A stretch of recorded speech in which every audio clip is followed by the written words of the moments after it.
अस्सलाम वालेकुम स्टूडेंट्स। उम्मीद है आप सब खैरियत से होंगे। हमारा चैप्टर 2 चल रहा है रवैया सारिफ़ और उसमें हमने दो कवानीन पढ़ लिए हैं, कानून तकलील फ़ायदा मुख्ततम और कानून मसावी फ़ायदा मुख्ततम। जो पहला लॉ हमने पढ़ा है वो है law of diminishing marginal utility और सेकंड वन जो हमने पढ़ा है वो है law of equi marginal utility. वो जो दोनों लॉज हमने पढ़ लिए हैं वो प्रोफेसर मार्शल ने दिए थे। उसका नज़रिया था कि हमारा अफ़ादा जो है वो आहिस्ता आहिस्ता गिरता चला जाता है, फिर सिफ़र हो जाता है और उसके बाद मज़ीद इस्तेमाल करें अशिया को तो वो मनफ़ी हो जाता है।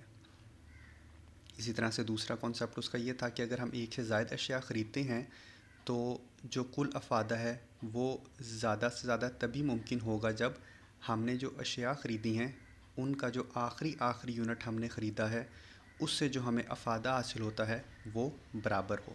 तो हम कहते हैं कि जो सारिफ़ है वो तवाज़ुन की हालत में है। इसी नज़रिए को चैलेंज किया था और एक नया नज़रिया दिया गया 1881 के अंदर, और जिस मुर्शदान ने ये जो था नज़रिया दिया था उसका नाम था प्रोफेसर हिग्स।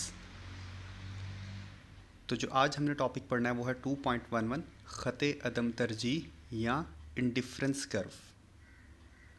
ये नज़रिया क्यों दिया गया कि जैसे पिछले नज़रिए के अंदर हमने देखा था कि उसने अफ़ादा जो था उसका नज़रिया पेश किया था कि किसी भी शय को इस्तेमाल करेंगे तो उससे हमें अफ़ादा हासिल होगा। तो हिग्स ने उससे एतराज़ किया और उसने एक नया जो नज़रिया दिया उसमें ये उसने बोला कि हम अफ़ादे को एक्चुअली काउंट नहीं कर सकते, मेजर नहीं कर सकते, उसका अंदाज़ा नहीं लगा सकते।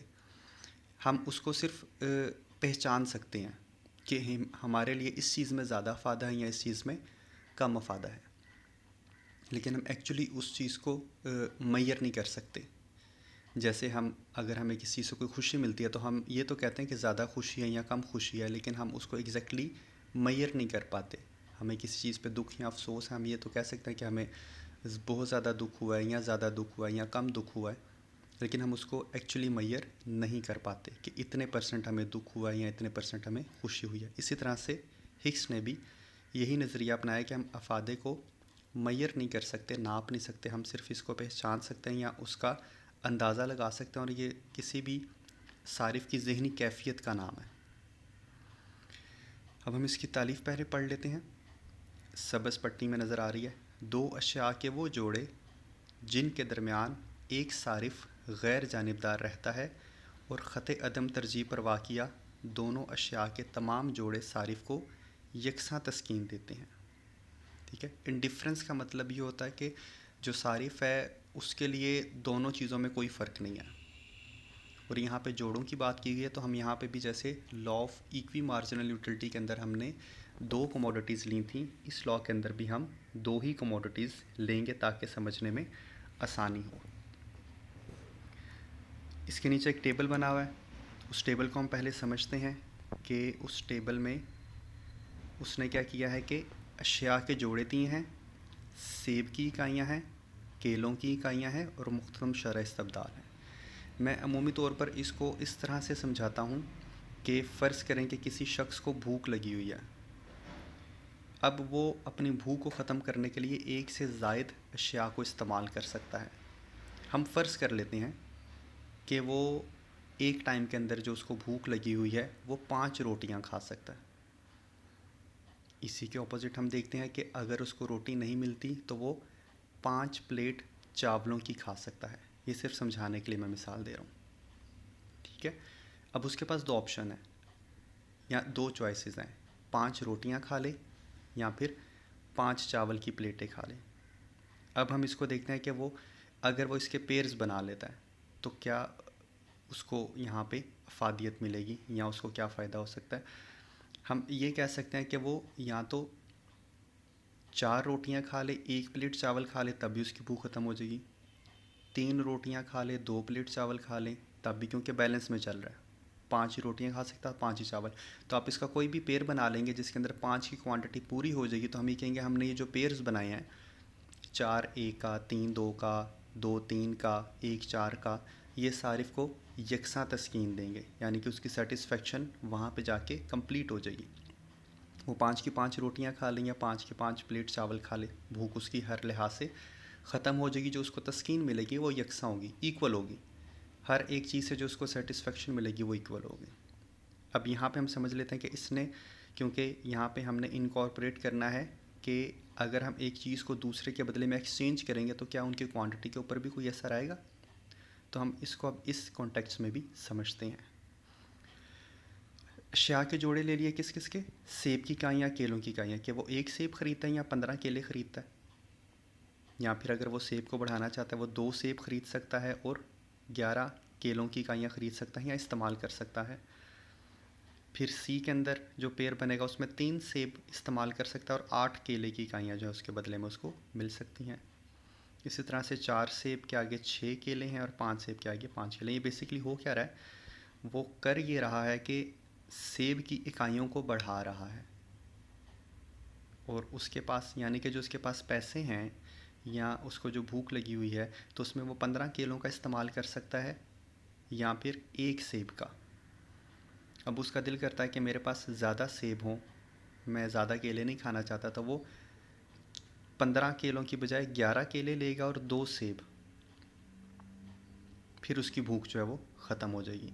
फिर इसी तरह से अगर वो चाहता है कि मज़ीद सेब को बढ़ाऊं, तो सेब की एक इकाई को मज़ीद बढ़ा देगा और वहाँ से उसको केले छोड़ने पड़ेंगे। क्यों? क्योंकि उसके पास लिमिटेड जो है वो इनकम है या पैसे हैं। तो वो जैसे जैसे अगर सेब ज़्यादा ख़रीदना चाह रहा है तो उसको केलों को फोरगो करना पड़ेगा, छोड़ना पड़ेगा, ताकि उसके पास दूसरी चीज़ की क्वांटिटी को बढ़ा सके वो।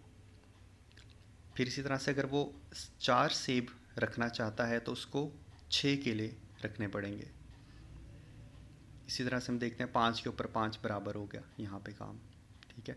तो इस कानून के मुताबिक वो पेयर ए ले ले, पेयर बी ले ले, पेयर सी, पेयर डी या पेयर ई, सारे जो जोड़े होंगे वो उसको यकसा तस्कीन देंगे, इक्वल सेटिस्फेक्शन है। इन सब से उनकी भूख जो है वो उतनी ही ख़त्म होगी जितने पहले जोड़े से या दूसरे से या तीसरे से होनी है। यहाँ पे जो समझने की बात ये है कि इस टेबल में हमने ये देखा है कि जब वो केलों की क्वांटिटी को कम कर रहा है तो एक ख़ास पैटर्न में नहीं कर रहा। मतलब पहली दफ़ा जब उसने 4 केले छोड़े हैं तो अगली दफ़ा भी उसने 4 केले नहीं छोड़े। फिर उससे नेक्स्ट टाइम भी उसने सेब देखें एक एक बढ़ा रहा है, लेकिन जो केले हैं वो एक डिफरेंट पैटर्न के अंदर फोरगो कर रहा है। ऐसा क्यों है? और ये जो पैटर्न है, ये जो वो केले छोड़ने के बदले में सेब की इकाइयों को बढ़ा रहा है, उसको हम बोलेंगे मुख्ततम शर्रा इस्तबदाल। आखिरी column, marginal rate of substitution. Marginal rate of substitution, substitute करना, एक चीज़ को दूसरी चीज़ से एक्सचेंज कर लेना, इसको हम सब्सटीट्यूट बोलते हैं। कि रोटी का सब्सटीट्यूट चावल है, चावल का सब्सटीट्यूट रोटी है। कि अगर हमें रोटी नहीं मिलेगी तो हम चावल खा लेंगे, चावल नहीं मिलेंगे तो हम कोई और चीज़ खा के अपनी भूख को मिटा लेंगे। तो ये चीज़ें एक दूसरे का मुतबादिल कहलाती हैं। तो इस्तबदाल मुतबादिल से निकला है बदल। मुख्ततम शरह इस्तबदाल के जब हम एक चीज़ को दूसरी चीज़ से बदलते हैं तो किस शर्रा पे, किस रेशो के ऊपर उसको बदला जाता है। अब यहाँ पे हमें नज़र आ रहा है 4:1, 3:1, 2:1 और 1:1। मतलब कि जब हमने एक सेब का यूनिट बढ़ाया तो हमें 4 यूनिट केले के छोड़ने पड़े। अगली दफ़ा जब हमने सेब का 1 यूनिट बढ़ाया तो हमें 3 यूनिट छोड़ने पड़े। पेयर डी के अंदर जब हमने 1 यूनिट सेब का और बढ़ाया तो जो केले थे उनके 2 यूनिट छोड़ने पड़े। पेयर ई में जब 1 यूनिट बढ़ाया तो हमें केले का 1 यूनिट छोड़ना पड़ा। ऐसा क्यों हुआ? इसके पीछे जो लॉजिक है वो वही है जो कानून तकलील अफ़ाद मुख्ततम की है। वो लॉजिक क्या थी कि जब हम किसी भी चीज़ को, क्वांटिटी को अपने पास बढ़ाते जाएंगे तो उसकी इम्पोर्टेंस हमारे लिए कम होती चली जाएगी। तो जब देखें, जब वो सेब को बढ़ा रहा है तो पहला जब उसने सेब का यूनिट ख़रीदना था तो वो 4 केले छोड़ने को तैयार था, लेकिन जब सेब की क्वांटिटी उसके पास बढ़ गई तो उसकी इम्पोर्टेंस या अफादियत उसके नज़दीक कम हो गई। और केले क्योंकि वो फोरगो कर रहा था, वो चीज़ उसके पास से जा रही थी, तो उसकी अफादियत या इम्पोर्टेंस उसके नज़दीक ज़्यादा होती चली जा रही थी। इसी तरह से जब उसने तीसरा सेब की इकाई ली तो अब पहले 4 केले छोड़े थे, अब उसने 3 केले छोड़े हैं। क्यों? अब वो ज़्यादा केले छोड़ने को तैयार नहीं है और सेब की क्वांटिटी वो को भी उसी स्पीड से बढ़ाने को वो तैयार नहीं है, एक एक यूनिट बढ़ा रहा है। इसी तरह से जब चौथा यूनिट उसने सेब लिया, अब सेब की क्वांटिटी अच्छी खासी हो चुकी थी, तो वो पहले शुरू में 4 केले छोड़े उसने, फिर 3 केले छोड़े, अब वो एक सेब के बदले में 2 केले फोरगो करने को तैयार है।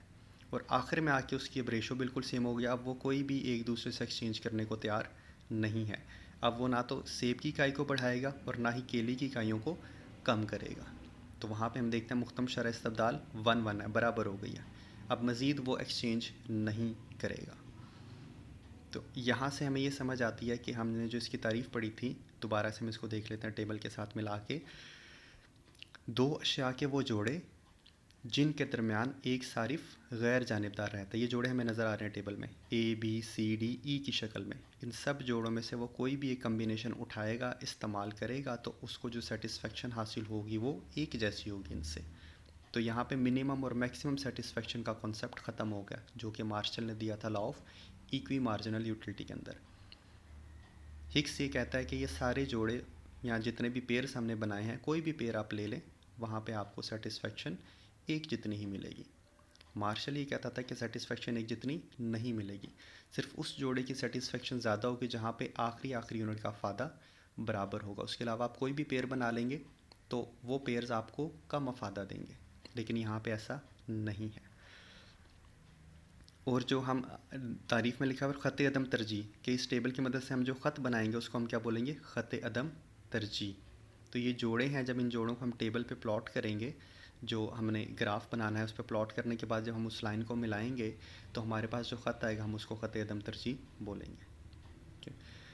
तो अभी हम इस टॉपिक को यहीं तक रखते हैं ताकि आप इसकी डेफिनेशन, इसका पिछले लॉ से डिफरेंस और इस टेबल को अच्छी तरह से याद कर लें। नेक्स्ट फिर हम ये जो ख़त अदम तरजीह की डायग्राम है इसको बनाएंगे और इसके आगे मज़ीद जो खसूसियात हैं उसको डिस्कस करेंगे। तब तक के लिए अल्लाह हाफ़िज़।